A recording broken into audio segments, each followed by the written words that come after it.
Bismillahirrahmanirrahim. Assalamualaikum warahmatullahi wabarakatuh. Salam sejahtera untuk kita semuanya.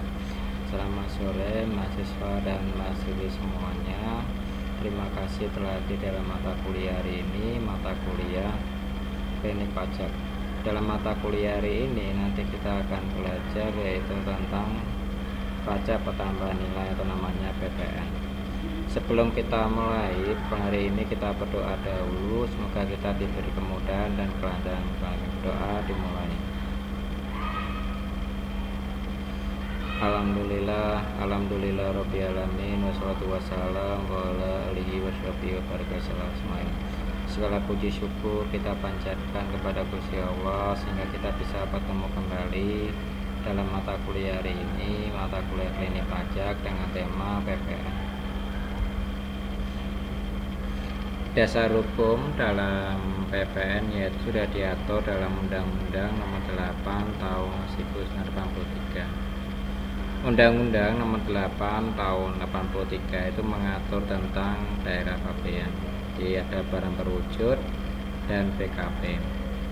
Penyerahan BKP dalam peraturan tentang PPN ini adalah penyerahan BKP karena suatu perjanjian pengalian PKP karena suatu perjanjian sewa beli dan pengalian hasil produksi dalam keadaan bergerak. Yang kedua, Undang-Undang Nomor 11 Tahun 1994 ya. Itu ada 10 tahun sejak diberlakukannya Undang-Undang Nomor 8 Tahun 83. Yaitu lahirnya Undang-Undang Nomor 11 Tahun 1994. Ada beberapa poin dari pentingnya kebijakan ini adalah penjelasan tentang PPN ya, terus ada sebagai pajak yang tidak langsung yang dihitung oleh penjualnya tetapi dibayar oleh orang lain, itu namanya pembeli. Yang ketiga, Undang-Undang Nomor 42 Tahun 2009 yaitu Undang-Undang 42 Tahun 2009 adalah perubahan ketiga atas Undang-Undang PPN. Dengan kata lain, peraturan ini merupakan dasar hukum yang terbaru yang mengatur tentang namanya PPN. Yang kedua, Undang-Undang Nomor 7 2001 tentang Undang-Undang Harmonisasi Perpajakan atau Undang-Undang HPP yang telah disahkan pada tanggal 7 Oktober tahun 2021.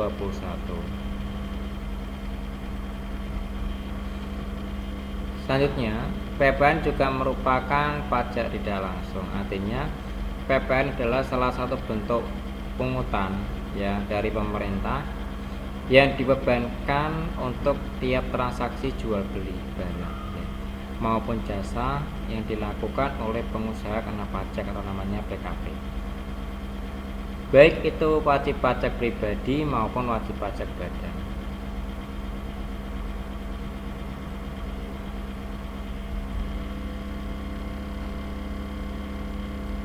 Merupakan pungutan yang sifatnya objektif ya. Di kewajiban untuk membayar PPN ditentukan oleh objek pajak. Sehingga kondisi subjek pajak tidak diperhitungkan sama sekali. Jadi kondisinya seseorang sebagai subjek pajak terlepas dari gender atau status sosialnya ataupun daya beli, semuanya sama di mata PPN-nya sehingga dikenakan besaran pungutan yang sama.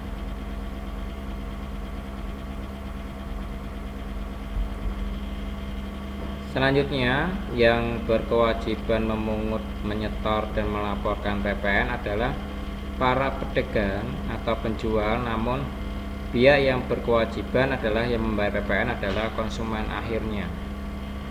Nah, PPN atau pajak pertambahan nilai itu dikenakan dan disetorkan oleh pengusaha atau perusahaan yang telah dilakukan sebagai pengusaha kena pajak atau namanya PKP. Sejak 1 Juli 2016, PKP se-Indonesia wajib membuat namanya faktur pajak elektronik atau e-faktur untuk menghindari penerbitan faktur pajak yang efektif untuk pengenaan PPN kepada lawan transaksi.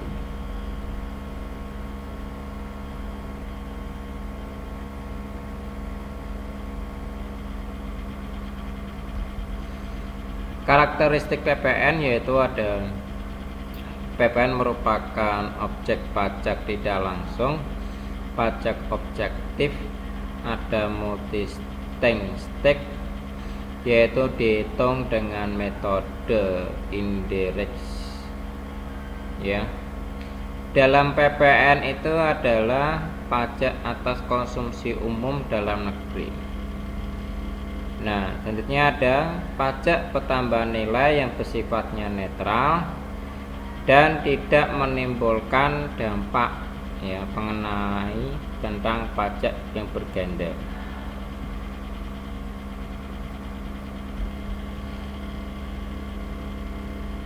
Multi stake ini artinya PPN dikenakan pada seluruh rantai produksi dan distribusi. Jadi setiap barang yang menjadi objek pajak mulai dari pabrikan ke pedagang sehingga ke pengencar atau retailnya semuanya dikenakan namanya PPN.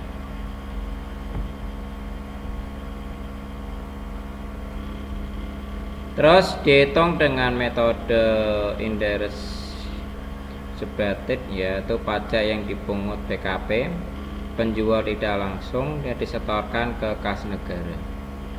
Terus ada PPN yang terutang yang harus dibayarkan ke kas negara merupakan hasil perhitungan yang mengurangi PPN yang dibayarkan kepada PKP lain yang dinamakan pajak masukan dengan PPN yang dipungut dari pembeli yang dinamakan dengan pajak keluaran. Selanjutnya adalah pajak merupakan atas konsumsi umum dalam negeri. Jadi PPN hanya dikenakan pada konsumsi PKP, barang kena pajak yang dilakukan dalam negeri. Oleh karena itu, komoditas impor juga dikenai PPN dengan besaran sama dengan komoditas lokalnya.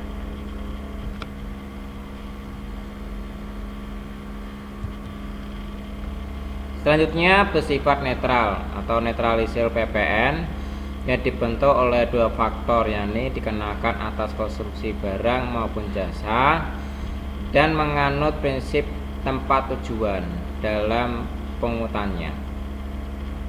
Tidak menimbulkan pajak berganda. Kemungkinan adanya pajak berganda dapat dihindari karena PPN hanya dipungut atas nilai tambah saja.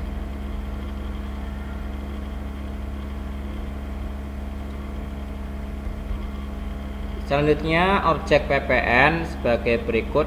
Yang pertama, penyerahan barang kena pajak atau PKP atau jasa kena pajak atau JKP di dalam daerah yang dilakukan oleh pengusaha. Yang kedua, impor PKP atau pemanfaatan JKP PKP tak berwujud dari luar daerah di dalam daerah. Terus yang ketiga ada ekspor PKP atau JKP. Yang keempat adanya kegiatan membangun sendiri yang dilakukan tidak dalam kegiatan usaha atau pekerjaan oleh pribadi atau badan.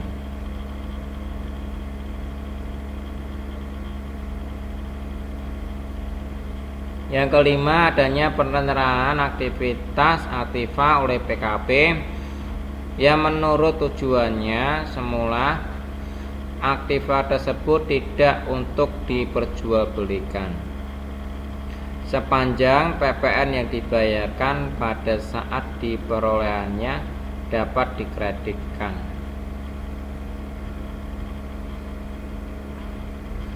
Terus subjek pajak PPN adalah pengusaha kena pajak atau PKP, baik orang pribadi maupun badan, yang melakukan penyerahan barang kena pajak atau PKP atau jasa kena pajak atau JKP yang dikenakan pajak berdasarkan undang-undang PPN-nya.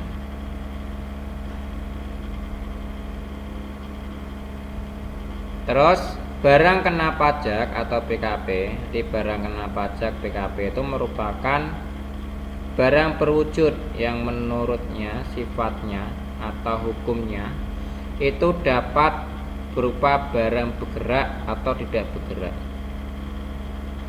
dan barang yang berwujud yang dikenakan pajak berdasarkan undang-undang PPN-nya.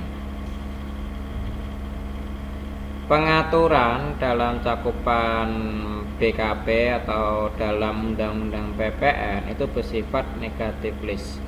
Artinya dalam artian bahwa pada prinsipnya seluruh barang merupakan BKP kecuali ditetapkan sebagai barang yang tidak ditenai namanya PPN.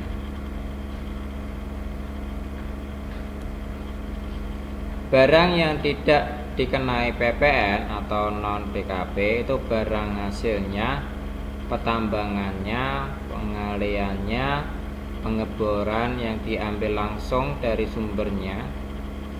Terus ada barang kebutuhan pokoknya yang sangat dibutuhkan oleh rakyat banyak.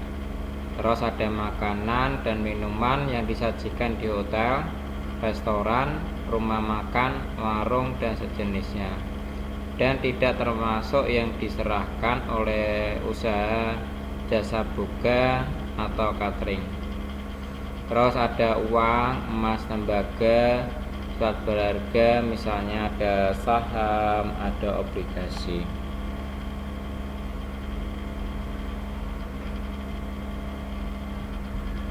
Terus jasa kena pajak atau JKP itu merupakan setiap kegiatan pelayanan berdasarkan surat perikatan atau pembuatan hukum yang menyebabkan suatu barang atau fasilitas kemudahan atau hak tersedia untuk dipakai, dan termasuk jasa yang dilakukan untuk menghasilkan barang tersebut. Ada pemesanan barang, ada permintaan dengan bahan atau petunjuknya dari pemesanan yang dikenakan pajaknya berdasarkan undang-undang PPN. Jasa yang tidak dikenai PPN atau non JKP yaitu ada jasa pelayanan kesehatan medis, ada jasa pelayanan sosial, ada jasa pengiriman sosial dengan perangko, terus jasa keuangan, jasa asuransi, jasa keagamaan, jasa pendidikan, dan kesenian hiburan.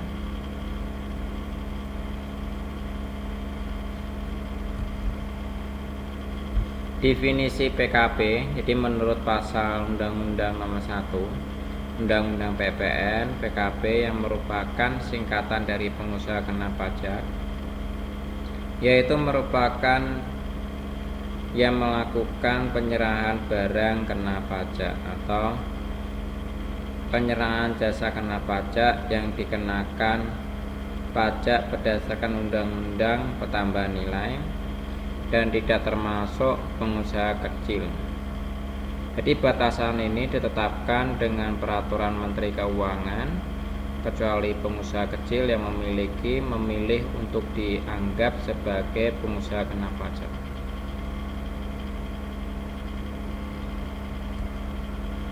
Batas waktu pembayaran dan pelaporan SPT atau SPT massa, PPN dan PNBM. Bagi PPN dan PPNBM ya, atau pengusaha kena pajak atau namanya PKP, batas waktu pembayaran dan penal pajaknya adalah pada akhir bulan berikutnya setelah berakhirnya masa pajak, sebelum SPT masa PPN itu disampaikan. Sedangkan untuk batas waktu pelaporan SPT masanya adalah pada akhir bulan berikutnya setelah berakhirnya masa pajak.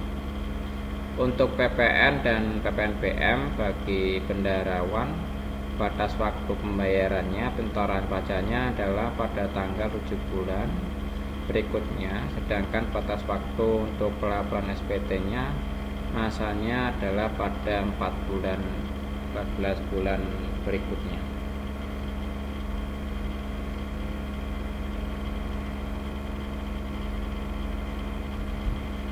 Selanjutnya, bagi PPN dan PPNBM, bagi pemotong non bendarawan, maka batas waktu pembayarannya total pajaknya adalah tanggal 15 berikutnya. Sedangkan untuk batas waktu pelaporan SPT masanya adalah tanggal 20 bulan berikutnya.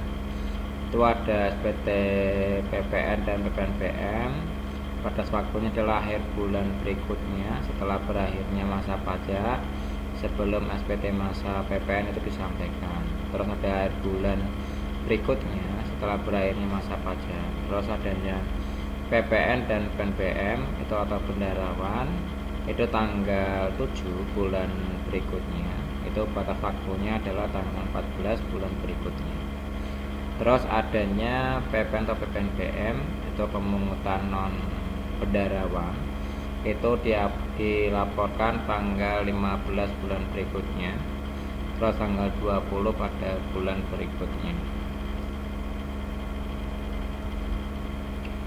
Metode perhitungan PPN itu ada addition method. Berdasarkan metode ini, PPN itu dihitung dari penjumlahan seluruh unsur nilai yang telah ditambahkan dikalikan dari tarif PPN yang berlaku. Terus sebagai metode itu berdasarkan metode ini, jadi PPN itu dihitung dari selisih antara harga jual dengan harga beli ya, itu yang dikalikan dengan tarif pajak yang telah berlaku. Terus ada credit method, itu berdasarkan metode ini di PPN itu dihitung dari selisih antara pajak yang dibayarkan itu pada saat pembelian pajak dengan yang dipungut pada saat penjualannya. Terus tarif PPN atau pajak pertambahan nilai itu tarifnya itu telah diatur oleh Undang-Undang Nomor 42 Tahun 2009. Jadi pasal 7 ini yang kemudian diubah dengan Undang-Undang Harmonisasi Perpajakan. Jadi pada bab ini tarif PPN-nya adalah 11%. Ada tarif pajak PPN 12%, paling lambatnya adalah 1 Januari. Perubahan tarif PPN ini, pajak pertambahan ini diatur dalam PP bersamaan dalam DPR dan APBN-nya. Itu kemudian pada undang-undang tersebut disebutkan bahwa kebutuhan pokok ya dibutuhkan pada masyarakat banyak, jasa kesehatan medis ya, dalam pendidikan, jasa pelayanan itu mendapatkan fasilitas pembebasan namanya PPN. Objek yang dikenakan tarif PPN itu adalah sejumlah barang kena pajak atau dikenakan tarif pajak PPN terbaru, itu adalah sebesar tarifnya 11%, berlaku mulai dari pemakaian elektronik hingga pulsa, layanan streaming online secara umum. Itu berikutnya adalah daftar PKP-nya dikenakan tarif adalah 11%. Import PKP atau pemanfaatan jasa kena pajak tak berwujud dari daerah pabean di dalam daerah pabean, contohnya layanan streaming musik ya. Terus ada ekspor PKP atau CKP atau PKP. Kegiatan membangun sendiri ya yang dilakukan tidak dalam kegiatan usahanya pekerjaan oleh pribadi atau badan. Contohnya apa? Ada PPN atas bangunan. Selanjutnya ada penyerahan aktiva oleh PKP yang menurut tujuannya awalnya adalah aktiva tersebut tidak untuk diperjualbelikan sepanjang PPN yang dibayarkan pada saat perolehan itu dapat dikreditkan. Nah, beberapa jenis barang atau jasa tertentu yang dikenakan PPN adalah 11%. Itu ada kripto layanan, ada mobil bekas, LPG non subsidi, akomodasi pejalan agamaan, ada paket internet dan layanan jasa perbankan. Terus namun tidak semua barang yang kena pajak itu dikenakan namanya tarif PPN yang terbaru ya.